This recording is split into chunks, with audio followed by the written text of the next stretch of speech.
Hello दोस्तों, नमस्कार। स्वागत है आप सभी का द मोम क्लासेस में। और ये जो current affairs most important question session है, इसमें आज हम 10 प्रश्नों पर अध्ययन करेंगे जो कि काफ़ी इंपॉर्टेंट हो सकते हैं आने वाले एग्जाम में। महत्वपूर्ण प्रश्नों का जो संकलन है ये उपलब्ध कराया जा रहा है, जो कि आपके सभी प्रतियोगी परीक्षाओं में उपयोगी साबित होगा, विशेषकर SSC, railway, group D, UPPSC, PCS, CAT और CLAT, bank PO, SBI banking, clerical, IAS, IPS, BEd, teacher and teaching, topper, interview सभी के लिए काफ़ी इंपॉर्टेंट होगा। स्पेशल तौर पर देखा जाए तो ये पटवार एवं कांस्टेबल के लिए काफ़ी महत्वपूर्ण होगा। इसी के साथ आप दिल्ली पुलिस की अगर तैयारी कर रहे हैं तो काफ़ी वीडियो फायदेमंद साबित होगा। अभी तक आपने मोम क्लासेस को सब्सक्राइब नहीं किया है तो द मोम क्लासेस को सब्सक्राइब कर दीजिए और दबा दीजिए बेल आइकन को। इसी के साथ शुरुआत करते हैं आज के सेशन की। और फर्स्ट क्वेश्चन रखा गया है सुर्खियों में, एलाइट्स एक्सीलेंस अवार्ड 2020। ये काफ़ी इंपॉर्टेंट है। आइए विस्तृत अध्ययन करते हैं। एलिट्स जो एक्सीलेंस अवार्ड है, हाल ही में छत्तीसगढ़ सरकार की जो प्रमुख योजनाएं की निगरानी के लिए विकसित की गई मुख्यमंत्री दर्पण साइट कौन सी है?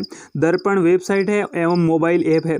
तो अब पूछा जाए कि दर्पण जो ऐप है वो कौन सी सरकार का है, तो ये छत्तीसगढ़ सरकार का है और इसे राष्ट्रीय स्तर पर एलिट्स एक्सीलेंस अवार्ड 2020 प्रदान किया गया और काफ़ी इंपॉर्टेंट है एलिट्स एक्सीलेंस अवार्ड। आइए बात करते हैं। यह सम्मान प्रतिष्ठित आईआईटी है संस्थान एलिट्स टेक्नोमीडिया नई दिल्ली द्वारा डिजिटल इंडिया पहल के तहत प्रदान की गई। तो कौन सी संस्था के द्वारा दी गई? तो ये जो आईआईटी है एलिट्स टेक्नोमीडिया जो कि दिल्ली में स्थित है, इसके द्वारा ये डिजिटल इंडिया पहल के तहत ये पुरस्कार प्रदान किया गया। इसके लिए वर्चुअल कॉन्फ्रेंसिंग का आयोजन किया गया, जिसका शुभारंभ केंद्रीय मंत्री जो है नितिन गडकरी के द्वारा नई दिल्ली में करते हुए छत्तीसगढ़ को सर्टिफिकेट प्रदान किया गया। तो वर्चुअल कॉन्फ्रेंस के माध्यम से सर्टिफिकेट प्रदान किया गया और नितिन गडकरी द्वारा इस वर्चुअल कॉन्फ्रेंस के द्वारा इसका शुभारंभ किया गया, जो कि केंद्रीय मंत्री है। अब बात करते हैं सुर्खियों में है मोहन बागान रत्न सम्मान कौन सा? मोहन बागान रत्न सम्मान जो कि एटी की मोहन बागान है और ये एक फुटबॉल क्लब है, काफ़ी इंपॉर्टेंट है।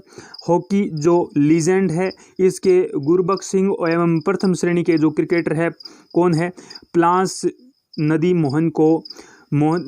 ये जो प्लास नदी है और गुरबख्श सिंह है, इनको मोहन बागान रत्न से सम्मानित किया गया है। एटी की मोहन बागान जो है ये क्लब द्वारा 2020 में मोहन बागान दिवस 29 जुलाई को समारोह का जो आयोजन है इसको स्थगित कराना पड़ा, जो कि कोरोना वायरस के कारण। और ये जो मोहन बागान जो दिवस है ये प्रत्येक वर्ष 29 जुलाई को मनाया जाता है। आइए विस्तृत अध्ययन करते हैं। 1911 से 29 जुलाई को बागान आईएफए शील्ड की जीत की तारीख थी, जब उन्होंने ईस्ट थॉर्कशायर रेजिमेंट को 2-1 से हराया था, काफ़ी इंपॉर्टेंट। इसकी शुरुआत की दिनांक पूछी जाए तो वो 29 जुलाई 1911 को शुरुआत हुई मोहन बागान खेल रत्न पुरस्कार की। और ये जो आईएफए जो शील्ड जीत थी, इसमें क्या होता है कि मोहन बागान जो फुटबॉल क्लब है इसके द्वारा ईस्ट थॉर्कशायर रेजिमेंट को 2-1 से हराया जाता है। इस दिन से ये दिवस मनाया जाता है। बात करें गुरबख्श सिंह की, जो कि हॉकी खिलाड़ी है और इनका जन्म पूछा जाए तो 11 फरवरी 1936 में हुआ। सम्मान पूछा जाए तो इन्हें अर्जुन अवार्ड मिला है 1966 में, काफ़ी इंपॉर्टेंट अर्जुन अवार्ड। आइए बात करते हैं नेक्स्ट जो अन्य व्यक्ति थे। प्लास नदी जो कि क्रिकेटर है, प्लास नदी के बारे में अध्ययन करें। इनका जन्म जो है ये 17 जुलाई 1952 को कलकत्ता में हुआ और दाएं हाथ के बल्लेबाज है प्लास नदी। और मोहन बागान फुटबॉल क्लब के बारे में अध्ययन करें तो देश का सबसे प्रतिष्ठित फुटबॉल क्लब है। सबसे प्रतिष्ठित फुटबॉल क्लब पूछा जाए तो मोहन बागान है और स्थापना पूछी जाए तो 15 अगस्त 1889 में इसकी स्थापना की गई, तो काफ़ी पुराना है। और संस्थापक पूछा जाए तो भूपेंद्र नाथ बोस के द्वारा मोहन बागान फुटबॉल क्लब की स्थापना की गई। मोहन बागान रत्न के बारे में अध्ययन करें तो प्रतिवर्ष प्रदान किया जाता है। बेहतरीन पूर्व खिलाड़ियों को सम्मान प्रदान किया जाता है और प्रथम सम्मान जो है ये सैलन मन्ना को दिया गया। सैलन मन्ना को सबसे पहले मोहन बागान रत्न से सम्मानित किया गया। मोहन बागान दिवस 29 जुलाई को, इस दिन मोहन बागान ने ब्रिटिश क्लब के जो थॉर्कशायर रेजिमेंट को पराजित किया था। तो मोहन बागान के द्वारा ब्रिटिश ईस्ट रेजिमेंट की जो थॉर्कशायर कंपनी थी उसको पराजित किया गया और आईएफए शील्ड जीती थी। इस वजह से 29 जुलाई को मनाया जाता है मोहन बागान दिवस। नेक्स्ट बात करें तो सुर्खियों में है काफ़ी इंपॉर्टेंट जो रुद्रेंद्र टंडन है, इनको अफगानिस्तान में भारत का नया राजदूत नियुक्त किया गया है। तो रुद्रेंद्र टंडन को अफगानिस्तान में नया राजदूत के रूप में नियुक्त किया गया है। आइए विस्तार से अध्ययन करें हैं। और ये जो व्यक्ति है ये रुद्रेंद्र टंडन है। हाल ही में क्या किया है भारत सरकार ने, भारतीय विदेश सेवा के अधिकारी विदेश सेवा जो कि IFS होता है। इंडियन फॉरेन सर्विस में लगे हुए व्यक्ति जो होते हैं ये विदेश सेवक कहलाते हैं। और इनके अधिकारी जो है रुद्रेंद्र टंडन को अफगानिस्तान में भारत के अगले राजदूत के रूप में नामित किया है। रुद्रेंद्र टंडन अफगानिस्तान में वर्तमान राजदूत जो है विनय कुमार इनका स्थान लेंगे। रुद्रेंद्र टंडन ने अभी आसियान जो कि जकार्ता में भारतीय दूत के रूप में सेवारत है। तो आसियान कहाँ पर पड़ता है? जकार्ता में। और जकार्ता जो है ये इंडोनेशिया की राजधानी है और वहीं पर सेवारत थे कौन? रुद्रेंद्र टंडन। और रुद्रेंद्र टंडन के बारे में अध्ययन करें तो भारतीय विदेश सेवा में 1994 बैच के अधिकारी है, यानी 1994 में ये इंडियन फॉरेन सर्विस में ज्वाइन हुए थे। अफगानिस्तान के बारे में अध्ययन करें तो अफगानिस्तान की जो राजधानी है वो काबुल है। सरकार पूछी जाए तो ये इस्लामिक गणराज्य है। और राष्ट्रपति पूछे जाए तो अशरफ गनी अहमद जई वर्तमान में राष्ट्रपति है। कहाँ के?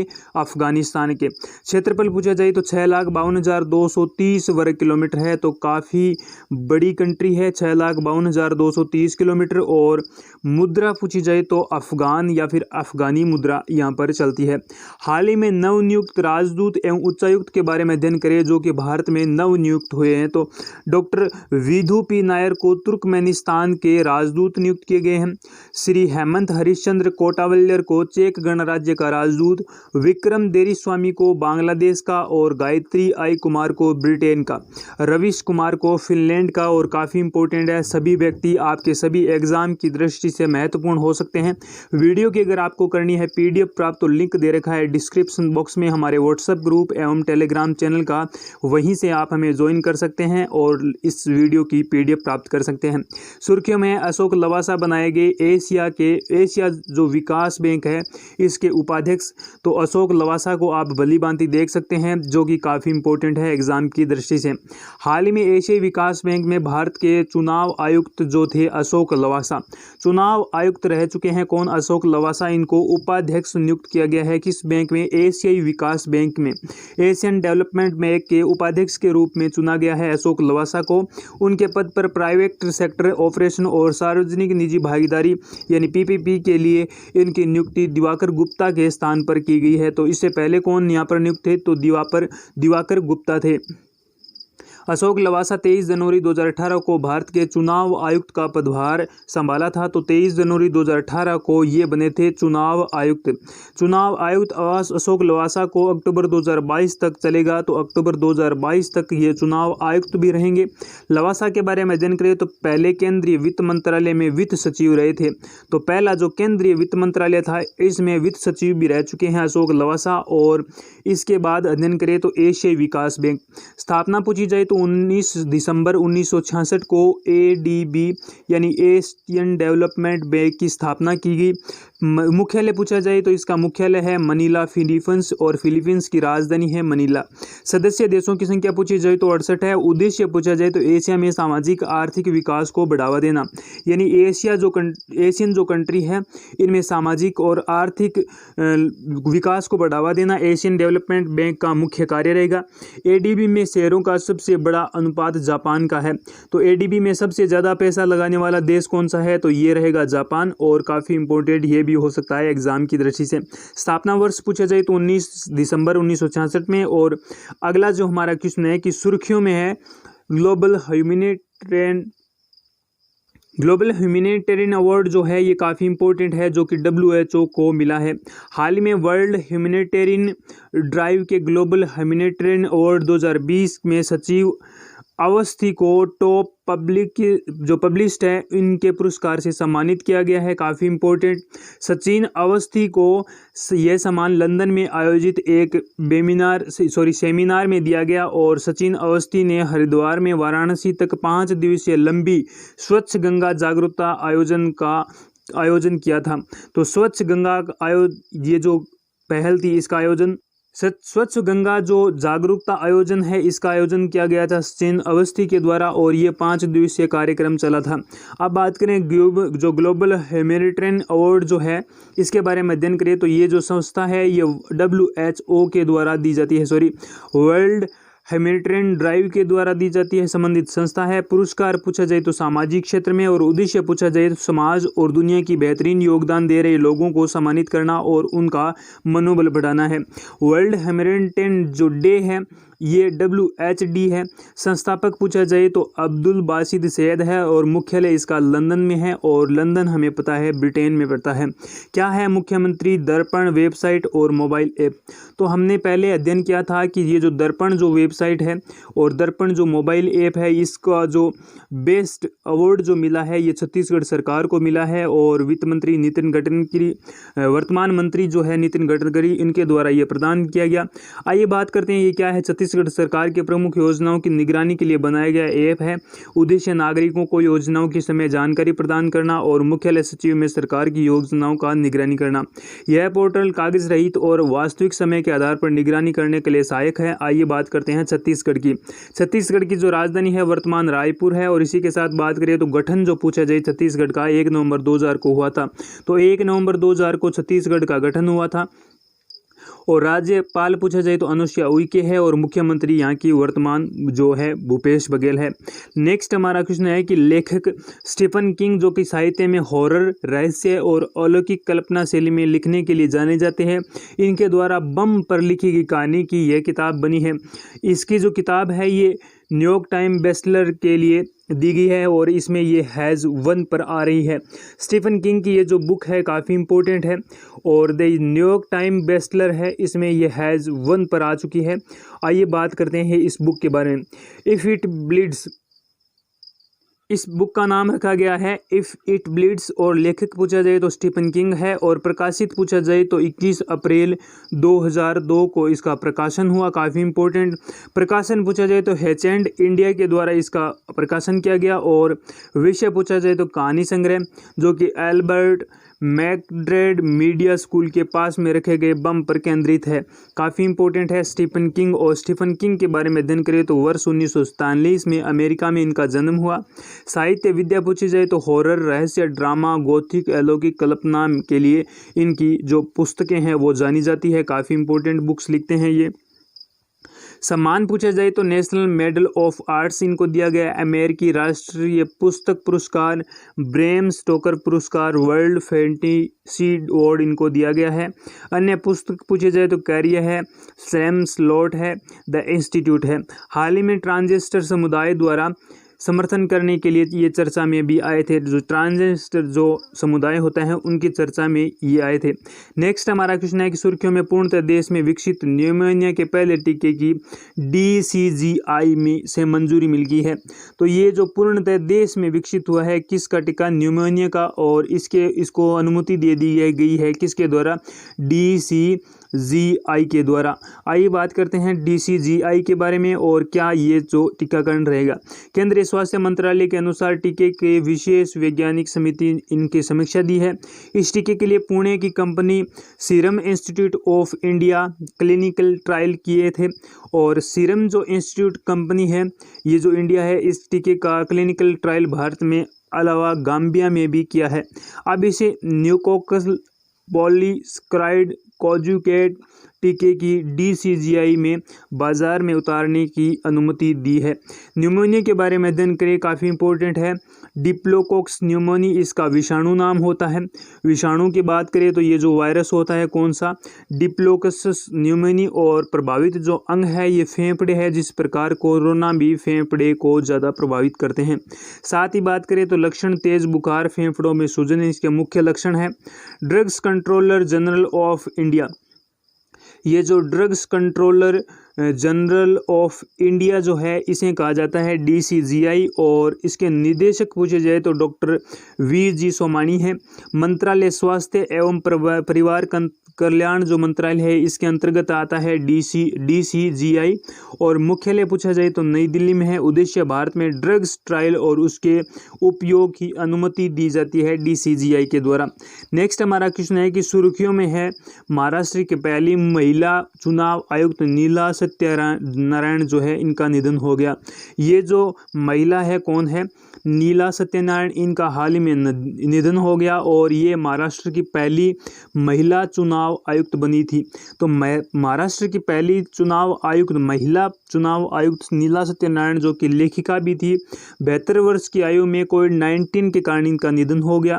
आइए बात करते हैं वर्ष 1972 बैच में IAS अधिकारी और IAS अधिकारी के तौर पर उन्होंने 37 साल तक महाराष्ट्र के अलग अलग विभाग में सेवाएं दी। तो काफ़ी ज़्यादा से संघर्ष किया है इन्होंने। महाराष्ट्र में कोरोना में सबसे ज़्यादा प्रभावित राज्य है। महाराष्ट्र में 2.75 लाख से अधिक कोरोना वायरस के मामले वर्तमान में तो 10 लाख के पार पहुंच गए हैं। 10,928 में इस महामारी में जान गई है। आइए बात करते हैं राज्य चुनाव आयुक्त की, और इसका जो नियुक्त करता होता है ये राज्यपाल होता है। कार्य पंचायत और नगर पालिकाओं का चुनाव करना। इसका जो उल्लेख है अनुच्छेद 243 के से लेकर 243 ZA तक का जो अनुच्छेद है इसमें उल्लेख मिलता है राज्य चुनाव आयुक्त का। काफ़ी इम्पोर्टेंट है 243 के से लेकर 243 ZA तक। ये जो पंचायत और नगर पालिकाओं का जो चुनाव होता है ये राज्य चुनाव आयुक्त के अंतर्गत किया जाता है।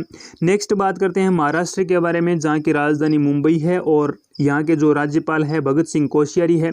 भगत सिंह कोश्यारी को गोवा का भी अतिरिक्त प्रभार संभालने को मिला है, और गोवा के जो वर्तमान राज्यपाल थे ये मेघालय के राज्यपाल बनाए गए हैं, और काफ़ी इम्पोर्टेंट है गोवा के राज्यपाल। नेक्स्ट बात करें तो मुख्यमंत्री यहाँ के उद्धव ठाकरे हैं, और विधायिका यहाँ की द्विसदनात्मक है, मतलब यहाँ पर विधान परिषद भी है और विधानसभा भी है। क्षेत्रफल पूछा जाए तो 3,07,713 वर्ग किलोमीटर है। सुर्खियों में अगला हमारा जो क्वेश्चन है, the state of food security and nutrition in the world report में क्या दिखाया गया है। The food of nutrition in the world में हाल ही में जो रिपोर्ट जारी की है संयुक्त राष्ट्र ने, AFAO, यूनिसेफ और IFAD और WFP द्वारा संयुक्त रूप से तैयार the state of food security and nutrition in the world शीर्षक रिपोर्ट जारी की है। रिपोर्ट में उल्लेखित हुआ है कि भारत में कुपोषित लोगों की संख्या में कमी आई है। काफ़ी इम्पोर्टेंट और काफ़ी ज़्यादा महत्वपूर्ण रहेगी ये सूचना। वर्ष 2004 से 6 में कुपोषित लोगों की संख्या 249.4 मिलियन से गिरकर 2017 से 189.2 मिलियन हो गई है, जबकि मोटापे के स्तर में वृद्धि हुई है। भारत के अलावा एशियाई देशों में चीन एकमात्र देश है जहां पर कुपोषित लोगों की संख्या में कमी आई है। संयुक्त राष्ट्र संघ की बात करें तो यहाँ इसकी स्थापना 1945 में हुई, जबकि हमने देखा कि 1966 में किसकी स्थापना हुई थी, ADB की स्थापना हुई थी। और मुख्यालय पूछा जाए तो अमेरिका में है और ADB का मनीला फिलीपींस में है। सदस्य देशों की बात करें तो 193 देश है, और वहाँ पर कितने सदस्य देश थे आप कमेंट बॉक्स में ज़रूर लिखें। महासचिव पूछा जाए तो एंटोनियो गुटेरेस है, और संयुक्त राष्ट्र सभा के प्रमुख जो अंग है, संयुक्त राष्ट्र के जो अंग है, सबसे पहले महासभा है, सुरक्षा परिषद है, आर्थिक और सामाजिक परिषद है, प्रन्यास परिषद है और अंतर्राष्ट्रीय न्यायालय है और सचिवालय है। मुख्य सदस्य कितने हैं संयुक्त राष्ट्र के संघ के, जिसे हम UN कहते हैं, इसके 6 सदस्य हैं। सुर्खियों में अगला हमारा क्वेश्चन है नाबार्ड, और नाबार्ड को कहते हैं national bank for agricultural and rural development. इसका जो 39वां स्थापना दिवस है ये मनाया गया। कौन सा स्थापना दिवस? 39वां स्थापना दिवस। काफ़ी इंपॉर्टेंट नाबार्ड के बारे में विस्तार से अध्ययन करते हैं, वीडियो के साथ बने रहिए। 39वां स्थापना दिवस मनाया गया और 5,000 करोड़ रुपए की पुनर्वित्त योजना का ऐलान भी किया गया। पुनर्वित्त योजना का लक्ष्य 2150 वाटरशेड विकास परियोजनाओं को लाभान्वित को वित्त सहायता प्रदान किया जाएगा। नाबार्ड के बारे में अध्ययन करें, काफ़ी इंपॉर्टेंट है, national bank for agriculture and rural development, और इसका जो स्थापना वर्ष है ये 12 जुलाई 1982 को है, और इसके जो अध्यक्ष है वर्तमान GR चिंताला है। मुख्यालय पूछा जाए तो नाबार्ड का जो मुख्यालय है ये मुंबई में है। काफ़ी इंपॉर्टेंट और कई बार एग्जाम में पूछा भी गया है। संबंध जो समिति है ये शिवरमन समिति की सिफारिशों के आधार पर नाबार्ड की स्थापना की गई। काफ़ी इंपॉर्टेंट, नाबार्ड की जो स्थापना है किस समिति के निर्देशन में की गई, तो वो शिवरमन समिति की सिफारिशों में की गई। लक्ष्य पूछा जाए तो नाबार्ड का जो लक्ष्य है कृषि और ग्रामीण विकास के जो शीर्ष विकास बैंक हैं इनके रूप में कार्य करना। कार्य पूछा जाए, काफ़ी इंपॉर्टेंट, ग्रामीण विकास के संवर्धन के लिए कार्य, कृषि, लघु उद्योग, कुटीर उद्योग, ग्रामोद्योग, हस्तशिल्प, ग्रामीण शिल्प और ग्रामीण क्षेत्रों में अनुषंगीय आर्थिक गतिविधियों के लिए ऋण उपलब्ध कराना। तो मुख्य कार्य है ऋण उपलब्ध कराना। और सुर्खियों में अगला हमारा क्वेश्चन है लाइव फायर एक्सरसाइज। ये जो लाइव फायर एक्सरसाइज है काफ़ी इंपॉर्टेंट हो सकती है एग्जाम की दृष्टि से। दर्शनी जो चीन सागर में चीन के साथ उपजे तनाव के बीच ताइवान ने लाइव फायर एक्सरसाइज सैन्य युद्ध अभ्यास किया है। तो ये जो युद्ध अभ्यास है ये लाइव दिखाया गया है। इस युद्ध अभ्यास में ताइवान ने आर्मी, नेवी एवं एयरफोर्स के ताकत का प्रदर्शन, चीन की वन चाइना नीति का विरोध किया है। जो वन चाइना नीति है इसका विरोध किया गया।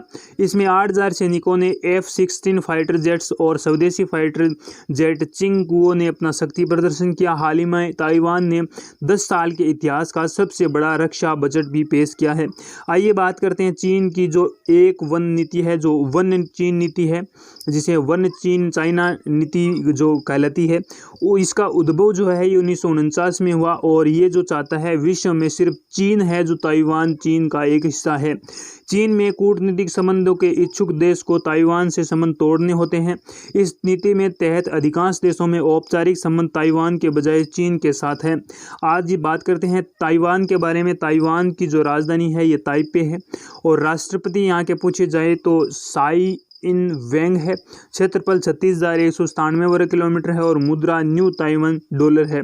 तो ये जो वन नीति है ये काफ़ी बार एग्जाम में पूछी जाती है। और ये जो चीन की वन चीन नीति है इसका स्थापना वर्ष पूछे जाए तो 1949 में। और इसमें क्या है कि विश्व में सिर्फ एक चीन है जो ताइवान चीन का हिस्सा है।